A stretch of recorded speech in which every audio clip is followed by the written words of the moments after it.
The Prophet ﷺ is being warned, when people come to you and you give them a verdict, make sure that you don't fall into their feelings. Now, it's not to say that the Qur'an doesn't care about how you feel. The Qur'an actually is very concerned with the sadness of people, with the pain of people. وَيَشْفِي صُدُورَ قَوْمٍ مُؤْمِنِينَ. Allah would even sometimes give revelation and say, I gave this revelation so it would give cleansing and it would give healing to the heart, to the feelings of a believing group of people. Sometimes Allah will give us revelation just to give us comfort. And there are many occasions of that in the Qur'an and the Sunnah, but the shaitan's job is to actually take everything beautiful and make it ugly. And to take everything ugly and make it beautiful. So the deen of Allah, the laws of Allah actually came to protect us from the harm we can do to ourselves. Just like a child, right? A child has uncontrolled emotions, uncontrolled desires. If a child likes chocolate and they have the feeling that they want to eat chocolate all day, and you say, well, that makes them feel good, just keep giving it to them, you're killing this child. You're causing their dental problems. You're causing them to have stomach aches. You're hurting them because you're following their feelings. Well, in a larger sense, human beings can be childish.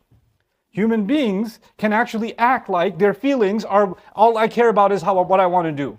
Just let me be happy. Doesn't matter what the word of Allah says. And when we do that, we're actually causing harm to ourselves. So what Allah does is He teaches us that sometimes our own feelings are actually the biggest danger to ourselves. They're biggest danger to ourselves. He says, وَأَمَّا مَنْ خَافَ مَقَامَ رَبِّهِ وَنَهَى النَّفْسَ عَنِ الْهَوَىٰ.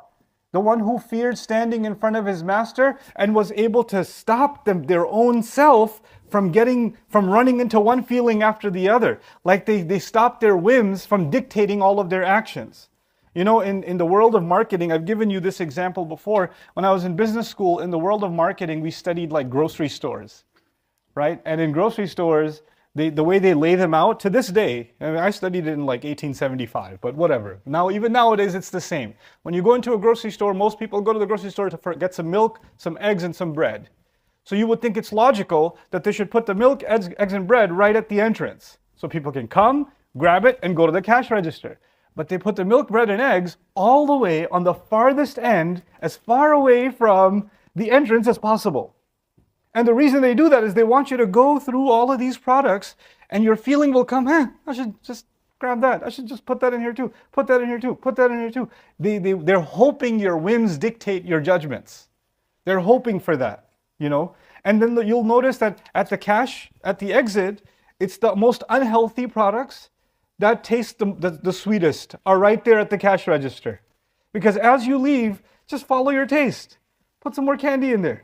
Put some Tic Tacs in there, put some Twix or chocolate or whatever in there. You see that? So the idea is that human beings, by and large, we have a feeling, we just want to act on it. Allah Azza wa Jal teaches us otherwise. He teaches us to control our emotions.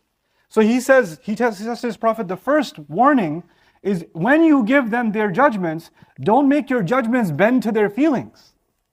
Don't make them, the judgments that Allah has given are already taking into consideration what's best for you, based on your feelings even.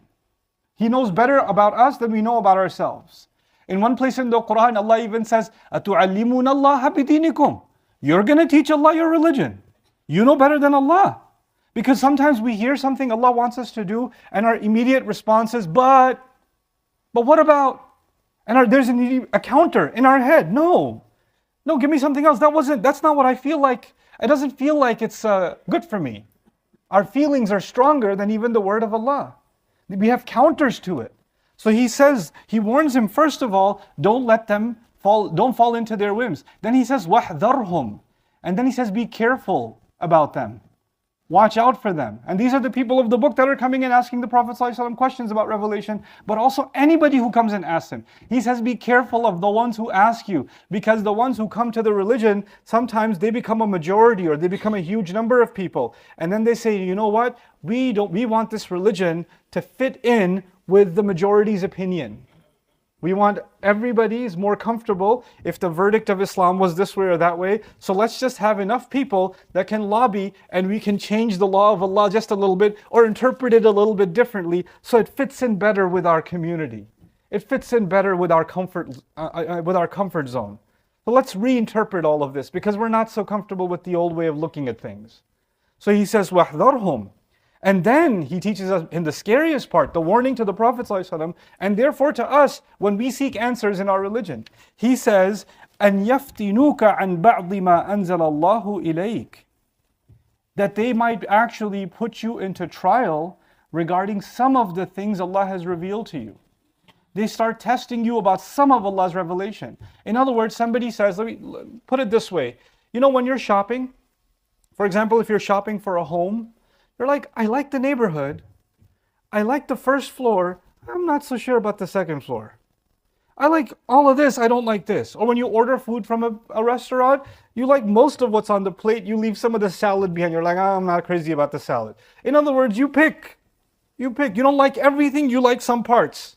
You take some parts. And we become consumers of the parts we like most.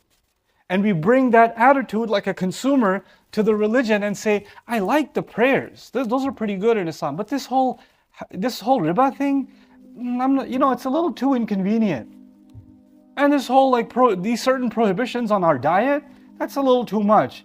And this is haram and that's I don't know. And this is mandatory also. And these inheritance laws, if we follow these inheritance laws, then I have to give my brother an equal share as myself, but I don't like my brother. Nobody likes my brother. Let's keep him out of the inheritance. So let's not follow, we can follow other parts of the law, but there are some parts of the law we're not comfortable with, so let's leave those alone. And you know what people do? People come up with the greatest scam. They say we're going to ignore the word of Allah when it comes to money. We're going to ignore the word of Allah when it comes to certain halal and haram. But we'll go to Umrah every year and we'll take pictures at the Kaaba, selfies with the haram behind us, because on Judgment Day we're going to collect those, right? So we'll take a picture at the haram, put ihram on and show people how spiritual you are, because that's really important. That's why we go there, to take pictures.